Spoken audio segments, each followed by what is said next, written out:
Hello friends, welcome back to my channel. तो आज का वीडियो मोस्ट इंपॉर्टेंट होने वाला है। तो आज हम पढ़ेंगे SKMU सेमेस्टर 3 मेजर 5 हिस्ट्री का most important question answer. Video को शुरू करेंगे तो पहले आप चैनल को सब्सक्राइब कर लीजिए और हमारे टेलीग्राम चैनल और व्हाट्सएप ग्रुप को भी ज्वाइन कर लीजिए, क्योंकि आपको इसका PDF टेलीग्राम चैनल पर ही मिलेगा। तो आपको इस वीडियो में लिंक मिल जाएगा टेलीग्राम चैनल और व्हाट्सएप ग्रुप का, तो आप जरूर से उसको ज्वाइन कर लीजिएगा। अगर आपको यह वीडियो पसंद आता है तो आप इसको एक लाइक जरूर से कर देना। तो देर न करते हुए हम शुरू करते हैं। तो चलिए पहले हम देखेंगे सिलेबस को, फिर आपको दिखाते हैं क्वेश्चन आंसर। देखिए ये है आप लोगों का सिलेबस और यहाँ पर लिखा है मेजर कोर्स और यहाँ पर मेजर हिस्ट्री 5 लिखा है। और देखिए आप लोगों को यहाँ पर क्या क्या पढ़ना है। तो देखिए यूनिट 1 दिया गया है। यूनिट 1 में दिया गया है expansion of British rule, expansion of British rule. Unit 2 में दिया गया है administrative structure and politics under the east India company. और यूनिट 3 में दिया गया है economy under colonial rule, economy under colonial rule. Unit 4 में दिया गया है एंटी कॉलोनियल रिबेलियंस। तो ये 4 यूनिट आपको पढ़ना है मेजर 5 हिस्ट्री में। तो यहाँ से आपका क्वेश्चन स्टार्ट होता है और यूनिट वाइज पूरा क्वेश्चन दिया गया है। तो देखिए यूनिट वाइज क्वेश्चन दिया गया है। यूनिट 1 का पहला क्वेश्चन है प्लासी का युद्ध कब और किसके बीच हुआ। तो इसका आंसर है 1757 ईस्वी में अंग्रेजों और बंगाल के नवाब सिराजुद्दौला के बीच प्लासी का युद्ध हुआ था। प्लासी का युद्ध 1757 ईस्वी में बंगाल के नवाब सिराजुद्दौला और अंग्रेजों के बीच लड़ा गया था। क्वेश्चन नंबर 2 दिया गया है बक्सर के युद्ध का महत्व क्या है। इस युद्ध के बाद अंग्रेजों को बंगाल, बिहार और उड़ीसा की दीवानी मिली थी। बक्सर के युद्ध का क्या महत्व था। तो इस युद्ध के बाद अंग्रेजों को बंगाल, बिहार और उड़ीसा की दीवानी मिली थी। क्वेश्चन नंबर 3 दिया गया है मीर जाफर कौन था। बंगाल का नवाब जिसे अंग्रेजों ने प्लासी के बाद सत्ता में बैठाया, वह कौन था। तो मीर जाफर था। क्वेश्चन नंबर 4 दिया गया टीपू सुल्तान कौन था। मैसूर का शासक और अंग्रेजों का कट्टर विरोधी था। टीपू सुल्तान मैसूर का शासक था और अंग्रेजों का कट्टर विरोधी था। क्वेश्चन नंबर 5 दिया गया एंग्लो सिख युद्धों का परिणाम क्या हुआ। जो एंग्लो और सिख के बीच युद्ध हुआ था उसका परिणाम क्या हुआ था। तो पंजाब पर ब्रिटिश अधिकार स्थापित हो गया था। पंजाब पर ब्रिटिश अधिकार स्थापित हो गया था। यहाँ से यूनिट 2 स्टार्ट होता है। क्वेश्चन नंबर 6 दिया गया गृह सरकार, होम गवर्नेंस क्या थी।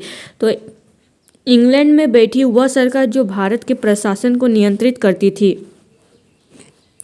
होम गवर्नेंस क्या है। तो इंग्लैंड में बैठी वह सरकार जो भारत के प्रशासन को नियंत्रित करती थी।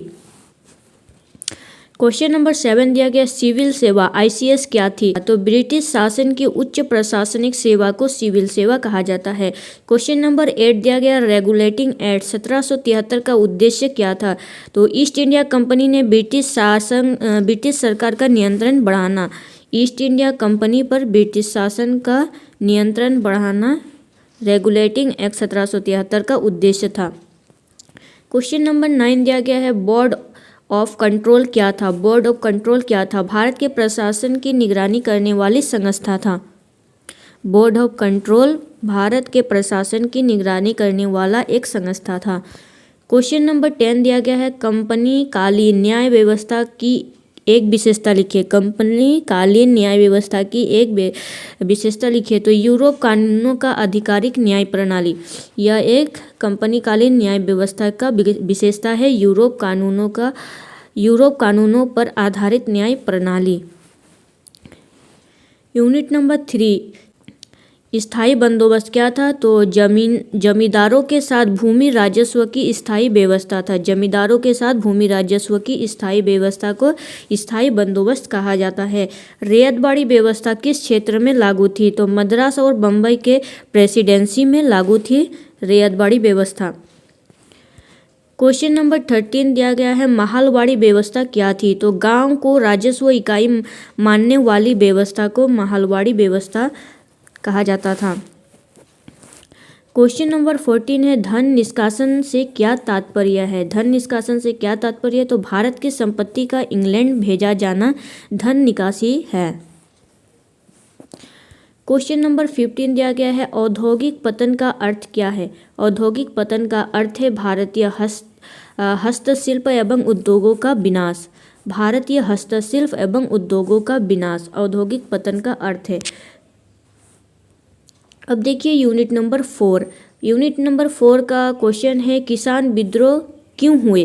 किसान विद्रोह क्यों हुए, तो भारी लगान और जमींदारों के शोषण के कारण किसान विद्रोह हुआ था।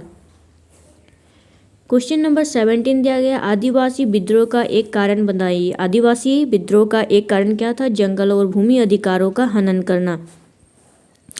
क्वेश्चन नंबर 18 दिया गया, 1857 का विद्रोह कब शुरू हुआ था, तो 1857 ईस्वी में ही शुरू हुआ था। क्वेश्चन नंबर 19 दिया गया, 1857 के विद्रोह का तत्काल कारण क्या था, चर्बी लगे कारतूसों का प्रयोग। क्वेश्चन नंबर 20 दिया गया, 1857 के विद्रोह का एक परिणाम लिखिए। ईस्ट इंडिया कंपनी का शासन समाप्त हुआ। इसका 1857 के विद्रोह का परिणाम क्या था, तो ईस्ट इंडिया कंपनी का शासन समाप्त हुआ था। यहाँ पर आपका long answer type question 15 marks वाला यूनिट बाय यूनिट स्टार्ट होता है। तो यूनिट 1 से लॉन्ग क्वेश्चन आपका क्या क्या बनेगा, तो देखिए यूनिट 1 से कुछ 5 important question, most important question बनते हैं जो लगभग हर साल पूछे जाते हैं। तो क्वेश्चन नंबर 1 है, प्लासी का युद्ध हुआ था 1757 और बक्सर का युद्ध 1764 के युद्धों का ब्रिटिश सत्ता के विस्तार में महत्व स्पष्ट कीजिए। क्वेश्चन नंबर 2 दिया गया, बंगाल में ब्रिटिश सत्ता के उदय के कारणों की व्याख्या कीजिए। क्वेश्चन नंबर 3 दिया गया है, एंग्लो मराठा संबंधों का विवरण दीजिए, मराठों की पराजय के कारण बताइए। एंग्लो मराठा संबंधों का विवरण दीजिए तथा मराठों का पराजय का कारण बताइए। क्वेश्चन नंबर 4 दिया गया है, एंग्लो मैसूर युद्धों का वर्णन कीजिए, टीपू सुल्तान की भूमिका पर प्रकाश डालिए। क्वेश्चन नंबर 5 दिया गया, एंग्लो सिख युद्धों के कारण एवं परिणामों की विवेचना कीजिए। तो यूनिट नंबर 1 से ये 5 क्वेश्चन मोस्ट VVI है। अब देखेंगे क्वेश्चन नंबर यूनिट नंबर 2 से VVI क्वेश्चन। तो क्वेश्चन नंबर 6 दिया गया है, ईस्ट इंडिया कंपनी की प्रशासनिक संरचना का वर्णन कीजिए। ईस्ट इंडिया कंपनी की प्रशासनिक संरचना का वर्णन कीजिए।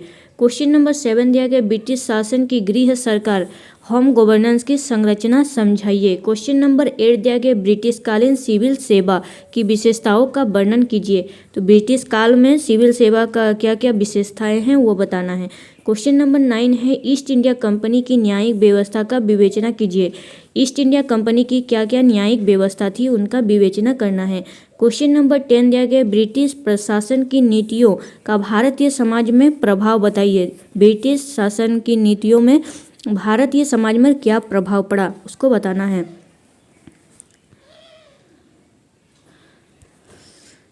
यूनिट नंबर 3 से आपका मोस्ट VVI क्वेश्चन है। क्वेश्चन नंबर 11, स्थायी बंदोबस्त का मूल्यांकन कीजिए। स्थायी बंदोबस्त मतलब परमानेंट सेटलमेंट का मूल्यांकन करना है। क्वेश्चन नंबर 12 है, रैयतबाड़ी एवं महालवाड़ी व्यवस्था की तुलना कीजिए। अंतर बताना है रैयतबाड़ी और महालवाड़ी में। क्वेश्चन नंबर 13 है, औपनिवेशिक भूमि राजस्व नीतियों का किसानों पर प्रभाव बताइए। औपनिवेशिक भूमि राजस्व नीतियों पर किसानों का प्रभाव। क्वेश्चन नंबर 14 है, धन निष्कासन सिद्धांत का व्याख्या कीजिए। धन निष्कासन सिद्धांत का व्याख्या कीजिए।